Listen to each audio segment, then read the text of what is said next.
કરવાનું હવે? આ મારા બેટા છોકરા જો ને, છોકરા કે મારા બેમાંથી એક છોકરો સારો હોય, એક છોકરો કે મારે તો જમીન જ વેકી મારવી છે. હવે એને સમજાઈને થાક્યો, લે જમીન ના વેકાય તો આ મારો બેટો કે જમીન વેકવી છે. એક હારો સમજણો હતો ના પાડે બાપડો. પણ બાપા મારા જરૂર હોય તાણ તો હું કહેતો હોય કે મારે વેચી મારવી છે. મારે નહીં, હમણાં તકલીફ હોય બહુ. એ નેનો ભાઈ તો કે મારે વેકવી છે ને. તારે તકલીફ ભાઈ હા, એમાં જમીન તારા વેચવાની, એમાં પછી મારે તારા વાદે પછી વેચવી પડે. હંગાત ભેગો નંબર હા બરોબર હા, પણ પછી પૈસા તારા વેફાઈ જઈ ખોટા ના હવે કાંઈ લે તારા એવી શું જરૂર પડી? સારું ભાઈ તારું જાઓ વેકો, પણ અડધો અડધ પૈસા મને આપી દેજો હો. હા ઘરાક કોઈ ઘરાક હોય તો કે મને એટલે ભાઈ મારે જરૂર હતી એટલે તો કહું છું. અને ઘરાક એક મસ્ત ઘરાક હંસ ભાવે સારો આવો બોલો આપી દઉં ને? હા તમને કમ્પ્લીટ અડધો અડધ પૈસા તમારા ભાગના તમને મળી જશે. 100% ના કહેવું પડે તમારે.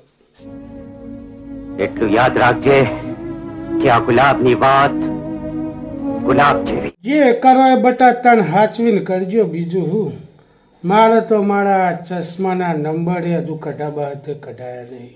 જેટલા નંબર વધી ગયા અને તમે જમીન વેચો તો એમાંથી પછી હરખું ભાગે વેચી અને પૈસા લઈ લેજો. બાસતા નહીં હો, નકર મારા બાપને સલામ કરું તમને બેને તોડી નાખો મું. કે માણકાનો ઘા તો પાણકા જેવો, અરે એક પડ્યો તો પાણીની માંગ્યા. મને આ નંબરમાં હવે તો મને આ જોખું દેખાય છે. મને લાગે નંબર તો કઢાવવા જ પડશે હો બટા. હારું તાણ તું જમીન વેચીને આવે ને પૈસા તારા ભાઈને આપી દેજે અડધા. મારે જોવું ના પડે હો બાપા. મારે તો જમીનના બધા પૈસા વાપરી ગયા. આ મારો છોકરો કે ગાડી લાવો ને આ લાવો ને બધું લાવવામાં એ ટેસરા કર્યા. ટેસરા કરીને મારે તો બધા પૈસા વાપરી ગયા બાપા. મારા ભાઈ કશું હતું નહીં. મારે તો જમીને જઈને પૈસા વાપરી ગયા. તમે કહેતા હતા સાચું હતું કે જમીનમાં વેચી હોય તો સારું. હવે બાપા હવે મારે ચોક મજૂરી જવાના વાળા આવ્યા. અને મારો બેટો જમીન વેચવાનું કહેતો હતો તે નેનાએ તો જમીનના પૈસા તે ગાડી લાવ્યો ને આ લાવ્યો ને તે લાવ્યો ને બધા પૈસા વેરફી નાખ્યા. હવે મારે શું કરવાનું કહો? અને મારા પેલો મોટો સમજનો હતો બાપડો તે એને જમીન વેચી તે બાજુના ખેતર એને બચારાએ જમીન વેચી તો ખરી, પણ એ એટલો હોશિયાર કે જમીન વેચીને પાછી એને સાઈડમાં બીજી 2 વીઘા જમીન લઈ લીધી.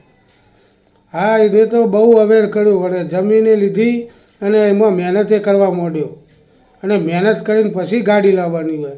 અને પેલો નેનો તો જમીનના પૈસા એ તો વેરફી નાખ્યા.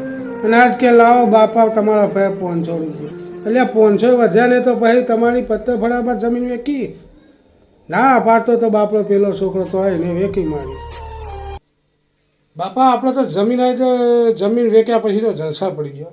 બાજુમાં 2 વીઘા લઈ લીધી અને પછી અંદર વાવેતર કર્યું. એનો વાવેતરનો પાકે સારો થયો અને એવી મજૂરી કરી કે પૈસાનો ઉપરથી વધારે બચાવ થયો મારે તો. એટલે બાપા મેં તો જમીન વેચી પણ જમીન લઈ લીધી, કોઈ ઉડાડ્યા નહીં. અને પેલો ભાઈ તો નકરું વાપર કરી જલસા કર્યા. હવે પૈસા તો ગમે તેટલા હોય તો વપરાઈ જ જવાના હોય ને. એટલે બાપા હું તો સારું કર્યું ને. અમારો આ વિડીયો ફક્ત ને ફક્ત મનોરંજન માટે હતો. અમારો આ વિડીયો કોઈ ઘટના કે પાત્રને અનુલક્ષીને નથી. અમે દરેક કલાકારનું દિલથી સન્માન કરીએ છીએ અને કોઈ કલાકારના દિલને ઠેસ પહોંચાડવા માંગતા નથી. તો અમારો આ જો વિડીયો ગમે તો એને લાઈક કરો, શેર કરો અને સબસ્ક્રાઈબ તો જરૂર કરજો.